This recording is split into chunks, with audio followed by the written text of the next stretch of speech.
Actually देखिए, अभी सुबह 7 से 8 जो एडवांस मैथ चल रहा है, उसमें अभी शुक्रवार तक आपका बंद है क्लास, क्योंकि मंडे से एडवांस का नया स्टार्ट हो रहा है। ठीक है, ट्रिग्नोमेट्री से स्टार्ट होगा।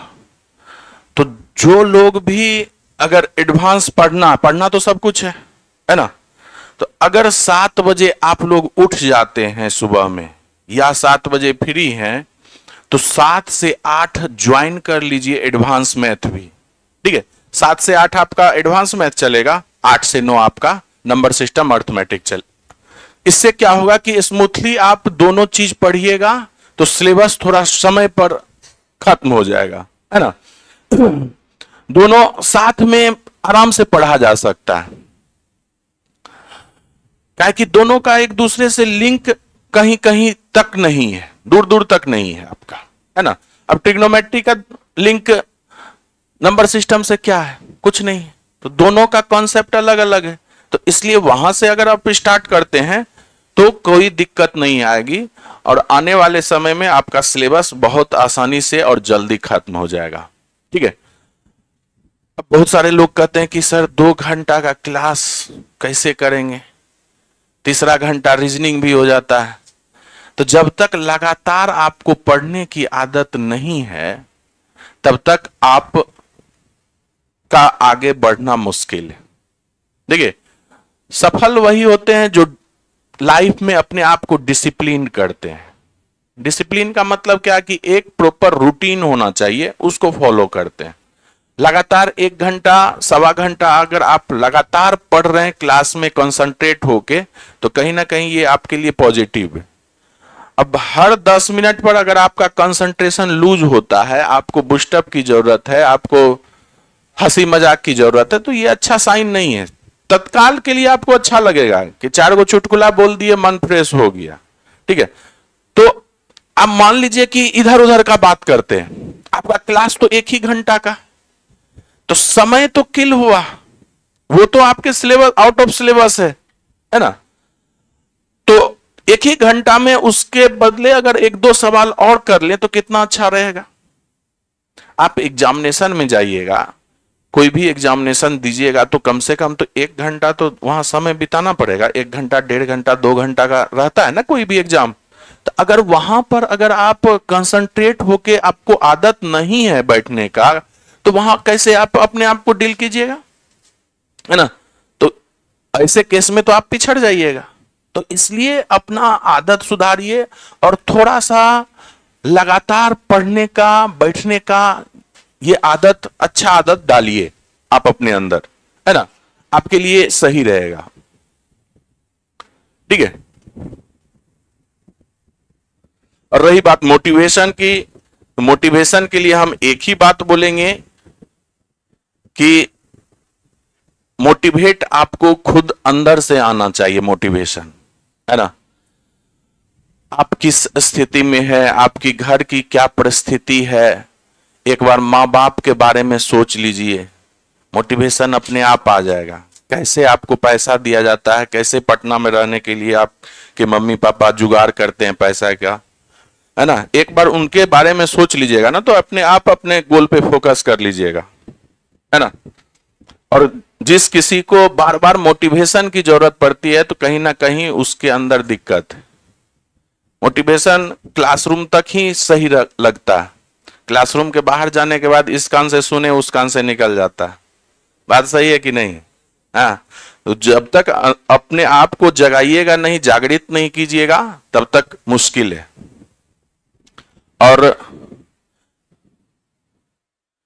जाके बैठ जाइए, सबसे पीछे जाइएगा, चाहिए बैठ, यहां हवा नहीं लग रहा है, जाइए बैठिए, कोई दिक्कत नहीं।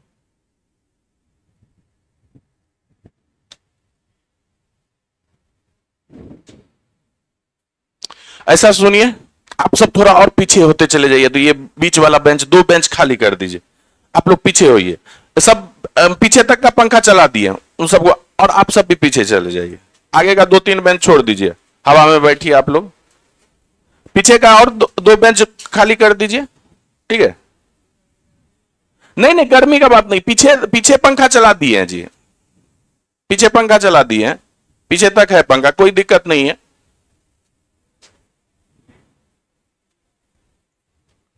बैठ जाइए, पंखे के नीचे बैठ जाइए, गर्मी तो है, सही बात है।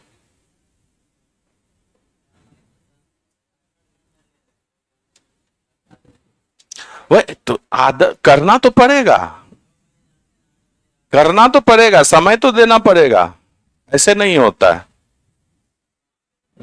अब ठीक है, चलिए, आप लोग को हवा लग रहा है, चलिए ठीक। चलिए देखिएगा ध्यान से, आपका 19 नंबर सवाल है।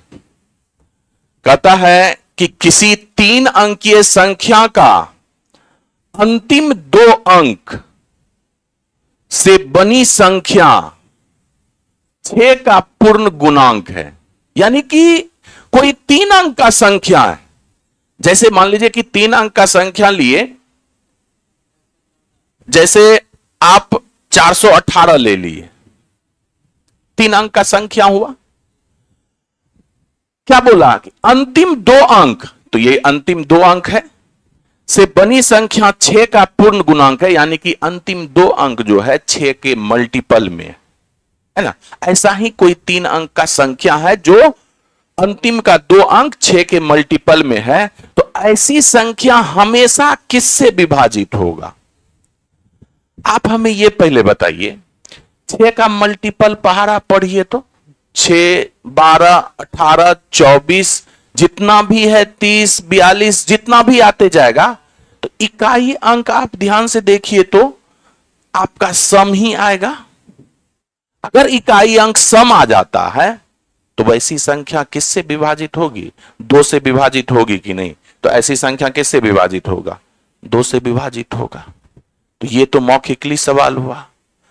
अब ध्यान से सुनिएगा, इसको बनाने का तरीका कैसे हुआ।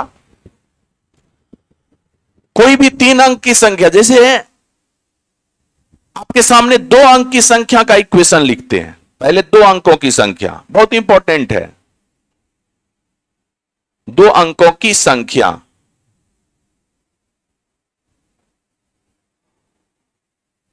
दो अंकों की संख्या में एक इकाई का अंक होगा और एक दहाई का अंक होगा कि नहीं? तो दहाई का मतलब कितना होता है? 10 होता है। और इकाई का मतलब क्या होता है? 1 होता है। तो दहाई का मतलब 10 हुआ, तो 10 इंटू एक्स। इकाई का अंक मतलब 1 हुआ, तो 1 गुना कोई दूसरा वेरिएबल मान लीजिए, 1 गुना y, तो y ही होगा। तो कभी भी 2 अंकों की संख्या के लिए अगर आप इक्वेशन लिखते हैं तो ये 10x प्लस y हो जाएगा। जहां पर x आपका क्या है? जहां आपका x जो है दहाई का अंक है, x कैसा अंक है? दहाई का अंक है। और y कैसा अंक है? इकाई का अंक है। देखिएगा एग्जाम्पल से आप समझ जाइएगा कि ये इक्वेशन बना कैसे। जैसे कोई भी 2 अंकों की संख्या लीजिए, मान लीजिए कि 52 लिए 52। इसमें इकाई का अंक क्या है? 2। दहाई का अंक क्या है? 5। दहाई का मतलब क्या? 10। तो दहाई का मतलब 10 हुआ, तो 10 गुने 5, 10 गुने 5 10x हो गया। आपको 52 पुराना है, प्लस इकाई का अंक 2 गुने 1 यानी कि 2 हो गया, तो 52 हो गया। तो ये किस फॉर्म में हो गया? 10x प्लस y के फॉर्म में। तो कभी भी 2 अंकीय संख्या का इक्वेशन लिखना है तो आप क्या लिखेगा? 10x प्लस y, जहां पर x क्या है आपका? दहाई का अंक, y क्या है आपका? इकाई का अंक, है ना। इसी तरह से अगर हम 3 अंक का संख्या लिखें, 3 अंक का संख्या लिखें, तो इसका भी कुछ इक्वेशन बनेगा। 3 अंकीय संख्या में कौन कौन सा अंक होगा? इकाई का अंक होगा, दहाई का अंक होगा और सैकड़ा का अंक होगा ना। जैसे 2 अंकों की संख्या में इकाई और दहाई होता था, 3 अंकों की संख्या में इकाई, दहाई और सैकड़ा होगा। सैकड़ा का मतलब क्या? 100। दहाई का मतलब क्या? 10। इकाई का मतलब क्या? 1। अब बताइए कि सैकड़ा से स्टार्ट कीजिएगा, सैकड़ा का मतलब 100, तो 100 इंटू आपका एक वेरिएबल आएगा, मान लीजिए कि x। फिर आपका दहाई का अंक आएगा, दहाई का मतलब क्या, 10, दूसरा वेरिएबल आया, प्लस इकाई का अंक आएगा, इकाई का मतलब क्या, 1 हुआ, तो 1 गुना z यानी कि z हो गया कि नहीं।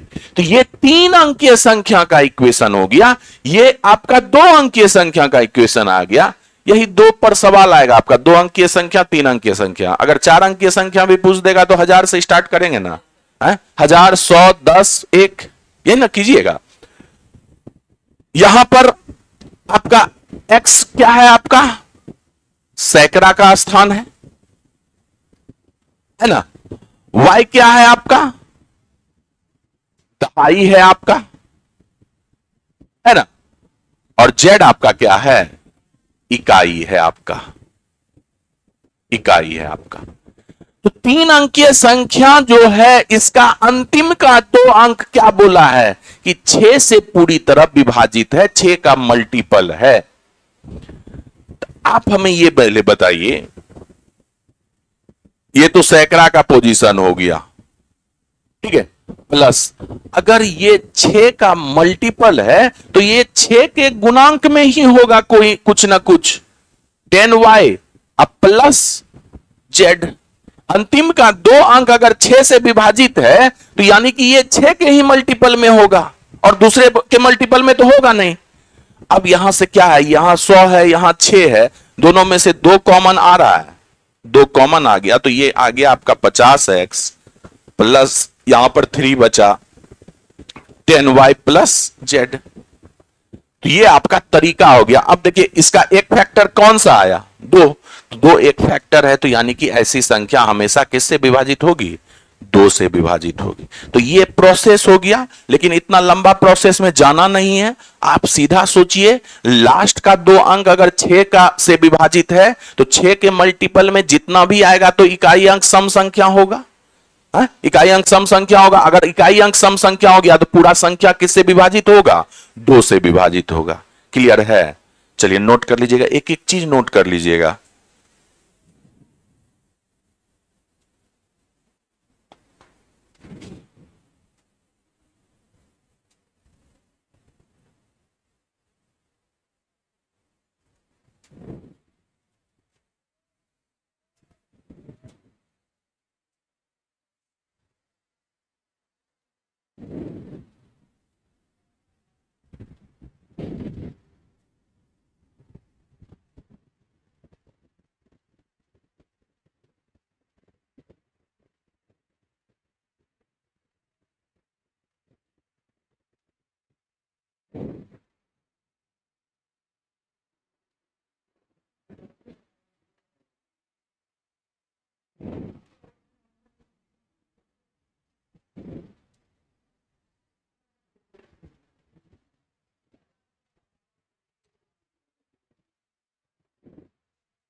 देखिए ना, 3 अंकीय संख्या का अंतिम का 2 अंक 6 से विभाजित, कोई भी 3 अंकीय संख्या लीजिएगा, अगर अंतिम का 2 अंक 6 से विभाजित है तो 6 का मल्टीपल आप बोलिए, 6, 12, 18, 24, 30, इस तरह से आप आगे चलते चलिएगा। 6 का कोई भी मल्टीपल लीजिए, इकाई अंक पर सम संख्या ही आएगा। तो जब इकाई अंक पर सम संख्या आ गया तो ऐसा संख्या किससे विभाजित होगा? 2 से विभाजित, बस इतना ही है। ये 3 अंकीय संख्या के लिखने का इक्वेशन है और ये 2 अंकों की संख्या के लिखने का इक्वेशन है, बस यही बताए थे।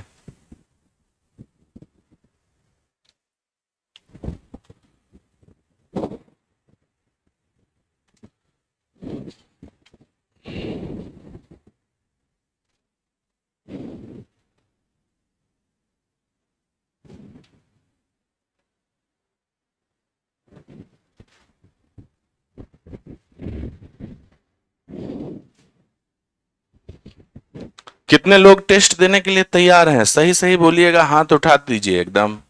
ये टेस्ट ले लें पिछला चैप्टर का, तो आप लोग तैयार हैं क्या? तैयार हैं? कभी भी, अभी तो अभी है ना? चलिए ठीक, तैयार हैं?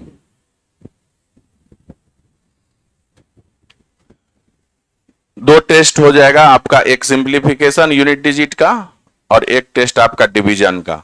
दोनों टेस्ट में से कोई भी पहले कोई भी बाद में हो सकता है, ठीक है? हाँ, एक एग्जाम्पल दिए जी, अभी का मतलब अभी, मतलब कि आपकी तैयारी देख रहे हैं कि कितना कॉन्फिडेंस है आप में, है ना?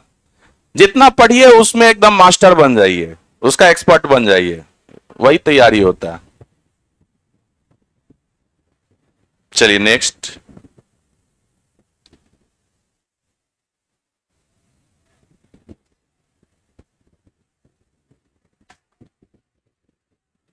अब देखिएगा सवाल क्या कह रहा है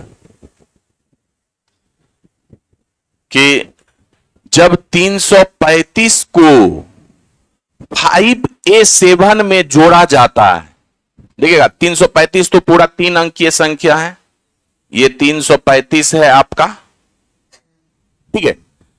इसको 5A7 में जोड़ा जाता है, यानी कि इसमें जोड़ दीजिए 5A7, इसी में जोड़ दीजिए, ठीक है? तो जोड़ने पर जो योगफल है, परिणाम है, वह कितना आता है? 8B2 आता है ना? अब A to B के संदर्भ में क्या बोला गया है, यानी कि इस योगफल के बारे में बोला गया है कि ये योगफल जो है 3 से विभाज्य है। तो सबसे पहले तो ये बताइए कि 3 से कोई भी संख्या कैसे विभाजित होता है, समझेंगे? संख्या के अंकों का योग अगर 3 से पूरी तरह विभाजित हो तो वह संख्या 3 से पूरी तरह विभाजित होती है, यानी कि 8 + B + 2 का योग 3 से विभाजित होगा ना, तभी तो 3 से विभाजित होगा। तो आपसे पूछा है कि A का अधिकतम मान क्या संभव है, यह पूछा है, यानी कि इसका वैल्यू आपका A का क्या है, इसका अधिकतम वैल्यू। तो ये तो अब हिट एंड ट्रायल लगाना पड़ेगा ना, यानी कि A का वैल्यू आपको ऑप्शन में दिया हुआ है कि नहीं? ऑप्शन ए में ना दिया हुआ है, तो यहीं से एक मान पुट कीजिए A का उठा के, और ऐसा योगफल आना चाहिए कि ये 3 से विभाजित हो जाए। अगर ऑप्शन ए से आप 8 पुट करते हैं तो आप ध्यान से देखिए, तो ये तो 7, 5, 12 है। अगर आप 8 पुट किए तो ये कितना हो जाएगा? 8, 8, 3, 11, 11, 1 कैरी, 12 हो गया। तो जैसे ही 12 हुआ तो 12 का 2 लिखिएगा, कैरी तो 1 आ गया। 1 आने के बाद तो 5, 3, 8, 1, 9 हो जाएगा। तो ये तो हो ही नहीं सकता, क्योंकि यहां से 8 हिलना नहीं चाहिए, यहां से 2 हिलना नहीं चाहिए। तो अगर 8 रखेंगे A का वैल्यू, तो यहां पर 9 हो जा रहा है कि नहीं? तो चेक करने का मतलब ही नहीं है, ये तो ऐसे ही खत्म हो गया। अब आप आइए ऑप्शन बी में। अगर 5 आप रखते हैं तो 7 5 12, ठीक है। कैरी कितना? 1। 5 अगर रखिएगा तो 5 3 8, 8 1 9, तो यह कितना हो जाएगा? 8 9 9 जब दीजिएगा तो इधर तो कैरी नहीं ना है, तो 5 3 8 का 8 ही रहेगा, और ये 2 है। क्या ये आपका 3 से विभाजित है क्या? 9 8 17 2 19 अंकों का योग 19 हो गया, तो 19 हो गया तो 3 से तो विभाजित नहीं हुआ, तो यह भी ऑप्शन आपका नहीं होगा, है ना। यह 3 से विभाजित नहीं है तो यह भी ऑप्शन नहीं होगा। आप बताइए ए का मान अगर 1 रखते हैं तो 7 5 12 2, 1 रखिएगा तो 3 1 4 1 5 हो जाएगा यहां पर। अब 5 3 8, तो 8 5 13 2 15, 3 से विभाजित है, लेकिन आपका अधिकतम मान पूछा है, तो हो सकता है कि 4 पर भी विभाजित हो जाए। तो अगर 1 और 4 दोनों पर विभाजित हो रहा है 3 से, तो कौन सा मान लीजिएगा? 4 लीजिएगा ना, कहा कि अधिकतम मैक्सिमम वैल्यू पूछा है। तो आप 4 पर भी एक बार चेक कीजिएगा, है ना। 4 पर जैसे ही चेक कीजिएगा तो ये 7 5 12, ये 4 3 7, यहां पर क्या हो जाएगा? 12 4 3 7 1 8, अब 5 3 8 8 8 16 2 18, 3 से विभाजित है कि नहीं? तो कौन सा वैल्यू हो गया? ए का 4 हो गया ना, तो इसलिए ए बराबर 4 आपका आंसर हो गया। इसी तरह से आपको वैल्यू पुट करके देखना है। Option number D.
आगे बढ़ा जाए।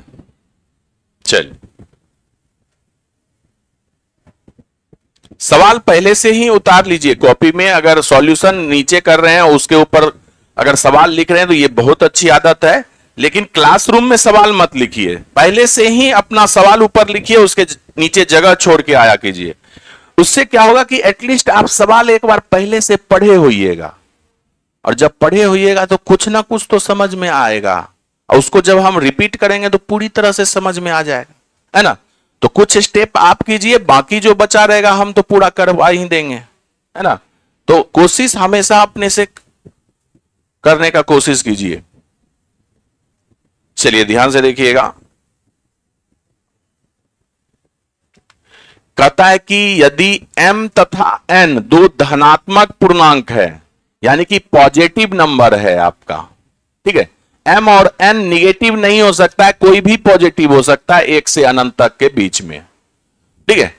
और साथ में यह भी बोला है कि m माइनस n जो है एक सम संख्या है, यानी कि m को n में से अगर घटाते हैं तो ये हमें कैसा नंबर मिलता है? इवन नंबर मिलता है, सम संख्या मिलती है हमें, ठीक है। तो आपसे पूछा है अगर m माइनस एन सम संख्या है तो m square minus n square हमेशा किससे विभाजित होगा? तो आप पहले ये बताइए कि सम संख्या किसको बोलते हैं? जो दो से पूरी तरह विभाजित हो जाए वही सम संख्या है ना? जो दो से पूरी तरह विभाजित हो जाए वही इवन नंबर है। तो आप बताइए कि यहां पर ये इवन होना चाहिए तो m का कुछ पॉजिटिव वैल्यू लीजिए और n का कोई पॉजिटिव वैल्यू लीजिए, कोई भी, लेकिन दोनों का अंतर आपको सम होना चाहिए। अंतर अगर विषम हो रहा है तो वो वैल्यू ट्रू नहीं है, क्योंकि सवाल में दिया हुआ है कि m माइनस एन आपका सम होना चाहिए। तो सम आप लाने के लिए आप क्या कर सकते हैं? सबसे छोटी और m बड़ा होना चाहिए, n छोटा होना चाहिए। तो पुट m बराबर 3 कीजिए और n बराबर 1 कर दीजिए। 3 में से एक घट गया तो आपका सम संख्या हो गया कि नहीं? यानी कि ये वैल्यू लिया जा सकता है। तो आपका m square minus n square का वैल्यू देखिए तो ये पुट करने के बाद क्या आता है, यानी कि 3 का स्क्वायर माइनस 1 का स्क्वायर, तो 9 में से एक घट गया तो कितना आया? 8 आया। अब यहीं पर आप मत रुकिए, ऐसा बहुत सारा m और n का वैल्यू है जिसको आपस में घटाने पर सम संख्या आएगा, है ना? तो एक और वैल्यू रखिए, एक और वैल्यू आप रखिए, पुट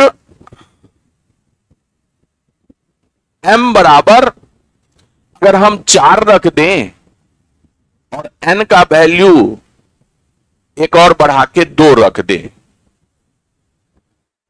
तब भी एक सम संख्या है ना? तब भी एक सम संख्या है। तो आपका m square minus n square क्या होगा? 4 का स्क्वायर माइनस 2 का स्क्वायर। 16 माइनस 2 4 कितना हो गया? 12 हो गया। ये तो अब 8 से विभाजित नहीं ना है, लेकिन 8 और 12 में बोलिए कि कॉमन क्या है कि किससे विभाजित? 2 से भी विभाजित है दोनों। सम संख्या आएगा तो 2 से तो विभाजित होगा ही। 4 से भी दोनों विभाजित है कि नहीं? 4 से विभाजित 4 देखिए है आपके ऑप्शन में। एक वैल्यू और पुट कीजिए तो पूरी तरह से आप संतुष्ट हो जाइएगा। आप बताइए कि एक और वैल्यू रखते हैं कि जिसका अंतर सम आना चाहिए, तो आप क्या कीजिए कि फिर से m और n को एक एक बढ़ा दीजिए। m बराबर 5 कर दिए और इधर से n बराबर 3 कर दिए, तो आपका m square minus n square कितना आ जाएगा? 5 का स्क्वायर माइनस 3 का स्क्वायर। 25 माइनस 9 16 हो गया।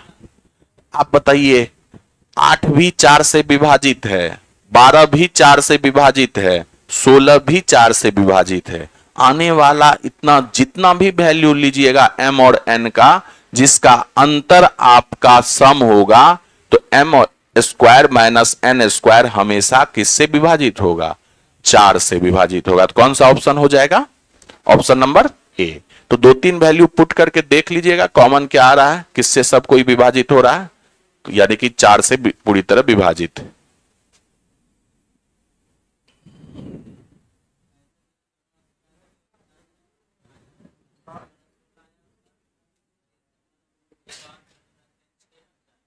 कोई भी रखिए ना, आप 5-3 भी रखिएगा। 5-3 रखे हैं आप, 10 और 4 भी रखिएगा तब भी आपका वही आएगा, 4 से ही विभाजित आएगा। कोई भी सम संख्या आना चाहिए घटाने के बाद।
क्लियर है?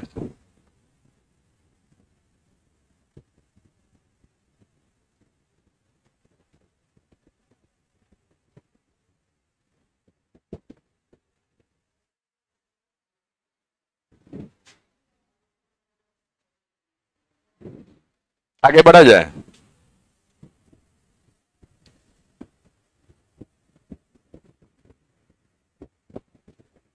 अब देखिएगा, आपका सवाल क्या कर रहा है कि 2 का पावर 16 माइनस 1 किससे विभाजित है? तो आप बताइए, आपको एक बताए थे, नोट में लिखाए थे, a to the power n minus b to the power n हमेशा a प्लस बी और a माइनस बी दोनों से या किसी एक से तो जरूर विभाजित होगा। कब? जब n आपका सम हो। लिखाया हुआ है, रिपीट कर दिए। तो आप बताइए, यहां पर 16 है और यहां पर आपका क्या है? 1 है, तो 1 पर भी 16 आप दे सकते हैं पावर में। तो आपका a क्या है? 2 और b क्या है? 1। तो a प्लस बी कीजिएगा तो 3 से विभाजित है, a माइनस बी कीजिएगा तो 1 से विभाजित। 3 और 1 आपका नहीं है, तो आप जरूर इसको तोड़िएगा। 3 और 1 आपके ऑप्शन में नहीं ना है। आप बताइए कि आप इसको लिख सकते हैं 2 का पावर 8 इसका स्क्वायर, है ना, माइनस 1 का पावर 8 इसका भी स्क्वायर कर दीजिए। तो आप बताइए कि ये ए स्क्वायर माइनस बी स्क्वायर के फॉर्म में है कि नहीं? इसका मतलब क्या हुआ? ए प्लस बी इंटू ए माइनस बी। तो ए प्लस ए क्या हो गया? 2 का पावर 8 माइनस 1 का पावर 8 यानी कि 1 है, इंटू 2 का पावर 8 प्लस 1। आपको यह भी बताए थे a to the power n plus b to the power n किसी से विभाजित नहीं होता है जब आपका n आपका सम हो। बीच में अगर माइनस हो तो a प्लस बी और a माइनस बी दोनों से विभाजित होगा। अब बीच में अगर प्लस आ जाए, n सम हो, तो किसी से विभाजित नहीं होगा, क्योंकि a square plus B square को कोई फैक्टर कर ही नहीं सकते, तो इसलिए यह कभी विभाजित नहीं होगा। तो आप बताइए, 2 का पावर 8 यानी कि 8 आपका सम है, पावर में सम है, 1 का पावर आप 8 दे सकते हैं, तो ये किसी से विभाजित नहीं होगा। तो इसको तो ज्यों का त्यों रहने दीजिए, लेकिन इसको तो आप तोड़ सकते हैं। इसको लिख सकते हैं 2 का पावर 4 माइनस 1 का स्क्वायर, ये लिख सकते हैं ना, ये तो ज्यों का त्यों रहेगा। तो आप बताइए ये क्या हो गया? ए स्क्वायर माइनस बी स्क्वायर, फिर से 2 का पावर 4 प्लस 1 इंटू 2 का पावर 4 माइनस 1, ए प्लस बी इंटू ए माइनस बी, और ये हो गया 2 का पावर 8 प्लस 1। आप बताइए 2 का पावर 4 कितना? 16, 16 प्लस 1 कितना? 17। 2 का पावर 4 16, 16 माइनस 1 कितना? 15, और ये आपका 2 का पावर 8 प्लस 1। आप बताइए, इसका 3 फैक्टर है, एक 17 है, एक 15 है, एक 2 का पावर 8 प्लस 1, तीनों से यानी विभाजित होगा। तो ऑप्शन में या तो 17 होगा या तो 15 होगा, तो कौन सा ऑप्शन में है? 17 है, ऑप्शन नंबर सी। तो इसी तरह से ए स्क्वायर माइनस, जब भी माइनस वाला सवाल रहे, पावर में आपका सम रहे, तो ए स्क्वायर माइनस बी स्क्वायर पर उसको तोड़ते चले जाइए, आपको फैक्टर उसका निकल के आ जाएगा, है ना। जब भी पावर में सम रहे, बीच में माइनस रहे, तो आप ए स्क्वायर माइनस बी स्क्वायर के फॉर्म में उसको लाके तोड़ते रहिए आप।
तो इस तरह का बहुत सवाल आता है, ये बहुत इंपॉर्टेंट। इस पैटर्न पे जितना भी आपको सवाल बुक में कराएं, थ्योरी पार्ट में कराएं, उसको एकदम पूरी तरह से कमांड में कीजिएगा, यहां से सवाल जरूर आता है।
क्लियर है?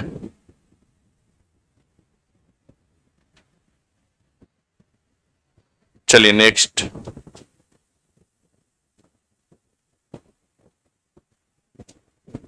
देखिए सवाल क्या कहता है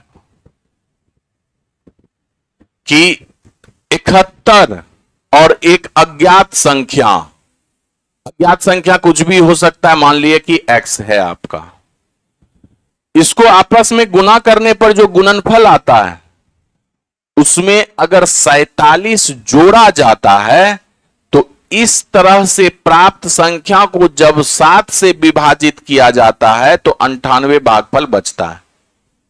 तो अज्ञात संख्या ज्ञात कीजिए, इक्वेशन ही तो बनाना है। 71 और अज्ञात संख्या x को गुना कीजिएगा तो गुणनफल कितना आ जाएगा? 71x हो जाएगा कि नहीं? यहां तक कोई दिक्कत? गुणनफल में आपको क्या बोल रहा है जोड़ने के लिए? 47 जोड़ने के लिए बोल रहा है। तो इस गुणनफल 71x में 47 जोड़ दीजिए। जोड़ने के बाद जो रिजल्ट आया प्राप्त संख्या, इसको किससे विभाजित कीजिएगा? 7 से विभाजित कीजिएगा तो बटा में 7 कर दीजिए और इसको जब 7 से भाग दीजिएगा तो भागफल कितना आता है? 98 आता है। तो ये अज्ञात संख्या x निकल नहीं जाएगा, इक्वेशन से निकल जाएगा कि नहीं? देखिएगा 71x प्लस 47 क्रॉस मल्टीप्लीकेशन कर दीजिए, यहां से नीचे में 7 है, यहां 98 है, तो इस दोनों को आपस में गुना कीजिए। 8 सते 56, 9 सते 63, 5 68, 686। 47 इधर आके घटेगा ना, तो घटा दीजिए। तो ये 9 हो गया, 7 में से 4 गया 3, 639। 71 से कटेगा कितनी बार में? 9 बार में। तो x बराबर 9। अब देखिएगा अज्ञात संख्या किसका गुणक है? अज्ञात संख्या नहीं पूछा, अज्ञात संख्या अगर पूछता तो 9 आंसर होता। अब 9 किसका मल्टीपल है ये आप ऑप्शन में देख लीजिए। 2 का तो मल्टीपल है नहीं, 5 का मल्टीपल है नहीं, 7 का मल्टीपल है नहीं, किसका मल्टीपल है? 3 का मल्टीपल है। यानी कि ये 9 जो है 3 का मल्टीपल है, 3 का मल्टीपल है ये, यही आपका आंसर होगा।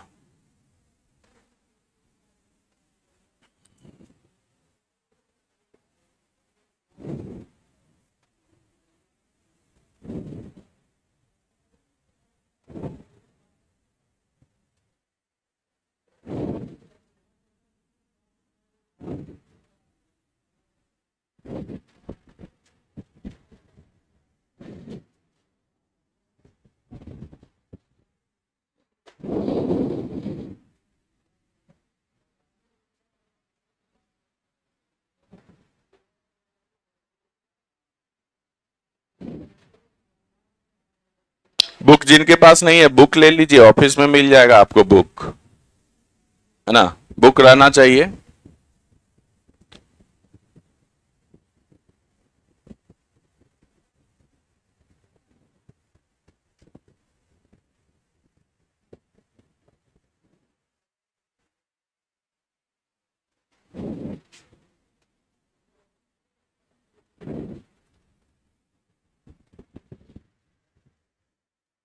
आगे बढ़ा जाए।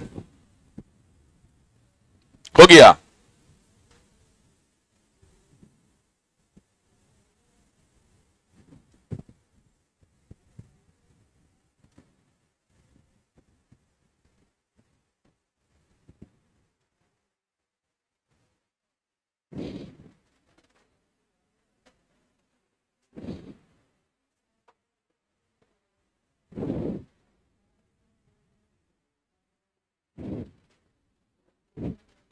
चलिए नेक्स्ट।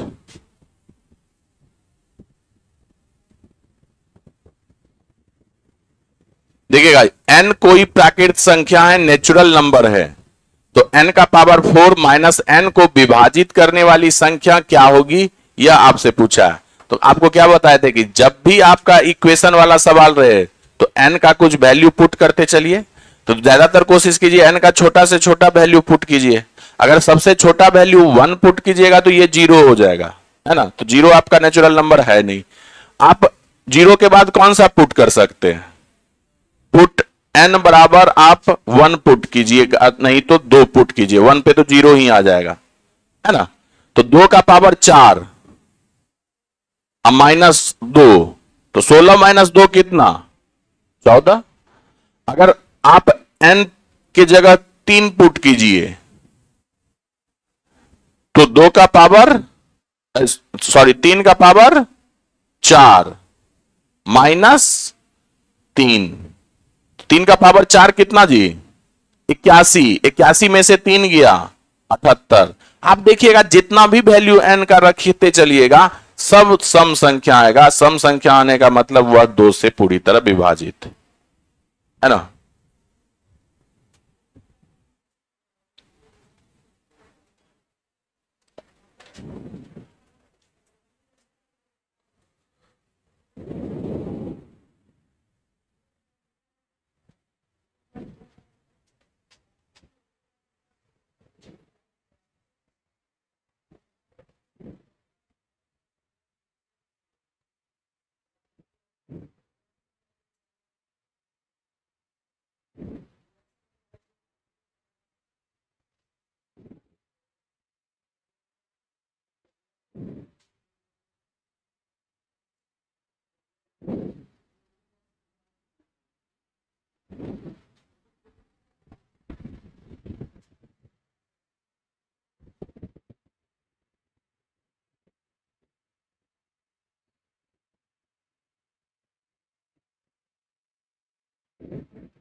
चलिए आगे बढ़ा जाए।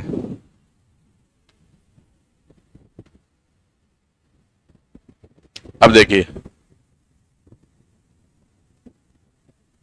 सवाल है आपका कि यदि दो संख्या x और y है ना, इसको अलग अलग d से भाग दिया जाता है। d कोई आपका डिवीजर है ना। d से भाग दिया जाता है x में भी और y में भी। ये बहुत इंपॉर्टेंट सवाल है, ये इंपॉर्टेंट सवाल है और नया टाइप का सवाल है, ठीक है। दो संख्या x और y है, आप ध्यान से देखते चलिएगा। दो संख्या आपका x है, एक y है। दोनों संख्या को अलग अलग d से भाग दिया गया, d से भाग दिया गया, तो शेषफल आपका 21 तथा 28 प्राप्त होता है। यहां से अगर आप शेषफल इसका निकालिएगा तो आपका कितना प्राप्त होता है? R1 आपका मान लीजिए पहला शेषफल है 21 और यहां से दूसरा शेषफल प्राप्त होता है R2, है ना। R2 आपका कितना है? 28 है, ठीक है, 28 है। यहां R2 आपका 28। आगे देखिएगा क्या कहता है, यदि दोनों संख्या के योग को भी, दोनों संख्या का योग क्या? x और y का योग। जिस दो संख्या में भाग दे रहे थे d से, x में और y में अलग अलग, उस दोनों संख्या का योग लेंगे, यानी कि x प्लस y लेंगे। इसको भी d से भाग देते हैं, तो इसको भी d से भाग दे दीजिए। देने पर जो शेषफल प्राप्त होता है वह कितना प्राप्त होता है? 16 प्राप्त होता है। यहां से जो आपका एक तीसरा शेषफल आता है वह कितना प्राप्त हुआ है? 16 प्राप्त हुआ है। तो आपसे डी पूछा है, डिविजर यानी पूछा है आपसे कि वह डी ज्ञात कीजिए जिससे x और y में भाग देने पर 21, 28 प्राप्त होता है और दोनों के योगफल में भाग देने से 16 शेषफल प्राप्त होता है। सवाल समझ में आ गया? तो जब भी आपको दी गई संख्या में सेम डिविजर से भाग देना है, समान संख्या से भाग देना है, और फिर उसके बाद भी दोनों के योगफल में उसी संख्या से भाग देना है, तो तीनों बार अलग अलग कुछ शेषफल बच रहा है। तो D बराबर एक फॉर्मूला आप हमेशा याद रखिएगा, बहुत ही आसान है। पहला भागफल प्लस दूसरा भागफल माइनस दोनों के योग से जो भागफल आया है, रिमाइंडर आया है, तीसरा शेषफल। यानी कि D निकालने का फॉर्मूला क्या है? पहला शेषफल प्लस दूसरा शेषफल माइनस तीसरा शेषफल। यहां से अब वैल्यू पुट कर दीजिए ना। R1 कितना है? 21। R2 कितना है? 28। घटाइएगा कितना? 16। यानी कि 49 में से आप 16 घटा दीजिएगा तो कितना हो जाएगा जी? 33 हो जाएगा। यही आपका आंसर सी। तो बहुत ही आसान है और इंपॉर्टेंट है ये सवाल, इस चीज को ध्यान में रखिएगा। हाल फिलहाल एग्जाम में कई बार पूछ चुका है, रेलवे और एसएससी दोनों। पहला शेषफल प्लस दूसरा शेषफल माइनस दोनों का योग से जो शेषफल आता है वो माइनस करना है। ठीक है, ये फॉर्मूला है, डी बराबर याद रखिएगा।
क्लियर है?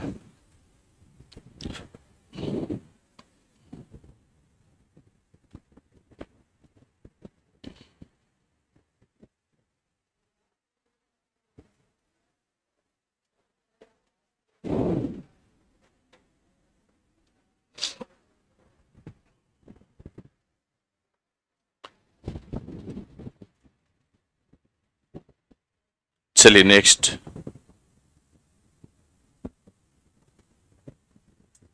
देखिएगा, कहता है कि वह अधिकतम पूर्ण संख्या, यानी कि बड़ा से बड़ा इंटीजर आपको खोजना है जिससे आप इस दिए गए इक्वेशन व्यंजक में प्रत्येक n प्राकृत संख्या के लिए विभाजित है ना। तो आपसे क्या बताए थे कि जब भी इस तरह से लंबा चौड़ा कोई इक्वेशन दिया रहे तो आप n के सबसे जो भी वेरिएबल दिया हुआ है उसके सबसे छोटे वैल्यू पर मान निकाल लीजिए, वही आपका संख्या पूरी तरह से विभाजित कर देगा। तो यहां पर कौन सा मान पुट कर दे? पुट n बराबर 1 है ना। पुट n बराबर 1, हमेशा 1 पुट किया कीजिए। अब देखिएगा 1 का पावर 4 कितना होगा? 1 होगा, प्लस ये n का क्यूब है, तो 6 इंटू 1 का क्यूब प्लस 11 इंटू 1 का स्क्वायर प्लस 6 इंटू 1 प्लस 24। आप देखिए ना, ये कितना हो गया, 1 6 7 7 11 18 18 6 24 24 24 48, यानी कि 1 पर 48 आ रहा है, तो ये 48 से पूरी तरह विभाजित होगा ही होगा। इससे कम से तो विभाजित हो ही नहीं सकता। जब 1 पर 48 आ रहा है तो इससे कम वाले संख्या से तो विभाजित हो ही नहीं सकता है ना। तो इसलिए यह किससे विभाजित होगा, 48 से विभाजित होगा।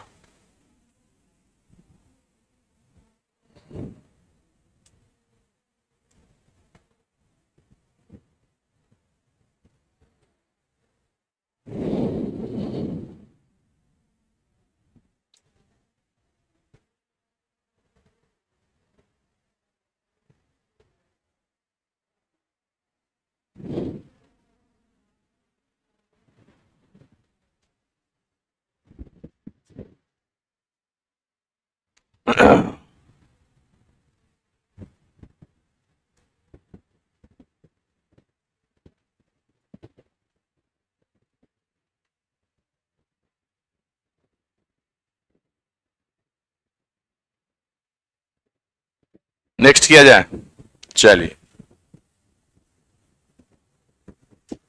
अब देखिए सवाल क्या कह रहा है कि यह दिया गया है कि 2 द पावर 32 प्लस 1 किसी संख्या से पूर्णतः विभाजित है, निम्नलिखित में से कौन सी उसी संख्या से पूर्णतः विभाजित होगा। आप बताइए कि यह जो है इसमें से किस संख्या को पूर्णतः विभाजित कर देगा, यह आपसे पूछा गया। तो नीचे जो ऑप्शन दिया गया है, ऑप्शन में से ही किसी एक को यह विभाजित करेगा, करेगा कि नहीं। तो इसको क्या कीजिए, आप बाय ऑप्शन से ही इसको तोड़ने का कोशिश कीजिए। ये तो आपका टूटेगा नहीं, ये तो होगा ही नहीं, है ना। अब देखिएगा ऑप्शन ए, अगर बाय ऑप्शन चलेंगे, बाय ऑप्शन, तो आप बताइए कि बाय ऑप्शन ए नंबर में 2 का पावर 96 है, अब प्लस 1 है। देखिए यहां पर कितना पावर है, 32 है। 32 का ये 3 गुना है कि नहीं, यानी कि आप लिख सकते हैं 2 का पावर 32 का क्यूब, अब प्लस 1 को आप क्यूब भी लिख सकते हैं कि नहीं। तो अब ये क्या चीज का फॉर्मूला हो गया, ए क्यूब प्लस बी क्यूब का फॉर्मूला हो गया। ए क्यूब प्लस बी क्यूब का फॉर्मूला क्या होता है, बताइए जल्दी से, ये सब तो याद रहना चाहिए। A plus B into A square minus A B plus B square, जितना बोलिएगा उतना याद होगा, है ना। ए माइनस बी का cube, A cube minus B cube, A cube minus B cube, बताइए ए माइनस बी। हाँ, आगे वाला सारा टर्म जो है आपका पॉजिटिव हो जाएगा, बिल्कुल, तब तो आप लोग तेज हैं। तो आप बताइए ए क्यूब प्लस बी क्यूब है, तो ए प्लस बी आ गया, ए की जगह क्या है 2 का पावर 32 प्लस 1 इंटू, बाकी जो है वो रेस्ट आ जाएगा ना, इससे कोई मतलब नहीं। आप बताइए तो इसके जब फैक्टर आप किए, इसको तोड़े, तो 2 का पावर 32 प्लस 1 आ गया कि नहीं। तो यानी कि ये पूरी तरह 2 का पावर 32 प्लस 1 से विभाजित है, तो इसलिए कौन सा ऑप्शन हो गया, ऑप्शन नंबर ए हो गया।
टोटल कितना सवाल है डिवीजन में?